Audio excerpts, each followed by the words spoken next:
The cartons were still cold when the recall warning was issued. Not warm, not swollen, not expired. On July 8, 2024, products sold under Danone's Silk brand and Walmart's Great Value label were suddenly flagged across Canada. Not for what anyone could taste, but for what the system could no longer guarantee. The failure wasn't heat, it was survival. A microbe that doesn't respect refrigeration. By the time shoppers noticed empty spaces in refrigerated aisles, the cartons had already moved. Pallets cleared through distribution centers, stacked beside yogurts and juices that signaled routine safety. Almond milk doesn't feel risky. It feels careful. It feels chosen. And then people started getting sick. It doesn't always announce itself loudly. A fever that doesn't settle. Weakness that feels like exhaustion. Confusion that arrives slowly until it doesn't. The Public Health Agency of Canada would later confirm listeriosis cases, with hospitalizations and deaths linked to these refrigerated beverages. 2 deaths were reported early. As weeks passed, additional cases emerged, while investigators traced the source through supply chains and production records. This wasn't a cooking mistake. It wasn't mishandling at home. Listeria monocytogenes behaves differently.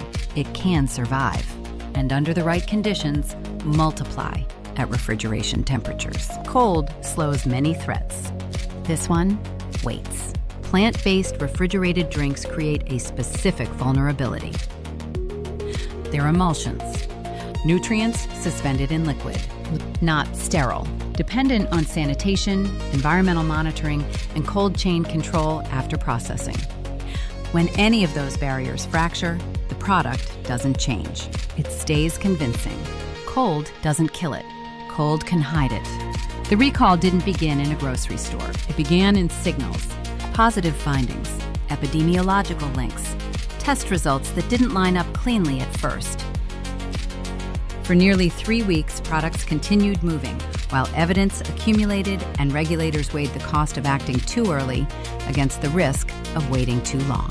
When the recall warning came, it hit hard. Production lines were shut down.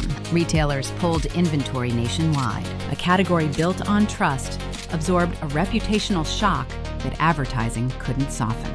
This wasn't a niche product with limited reach. Silk is a flagship brand. Great value moves at scale.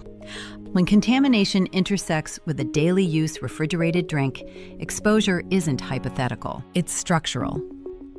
And belief collapses faster than logistics ever do. Recalls like this don't follow certainty. They follow probability.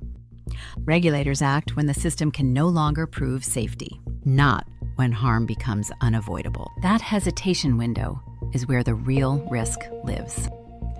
Where cold rooms stay stocked, where products remain compliant on paper, where no one wants to be publicly wrong. In this case, the same cold chain designed to protect quality became a silent amplifier, moving risk efficiently while everything still looked normal. On October 29, 2024, the Canadian Food Inspection Agency concluded its investigation, confirming the recall actions and plant shutdowns taken once the link was established. For consumers, the event registered as a missing product on a shelf.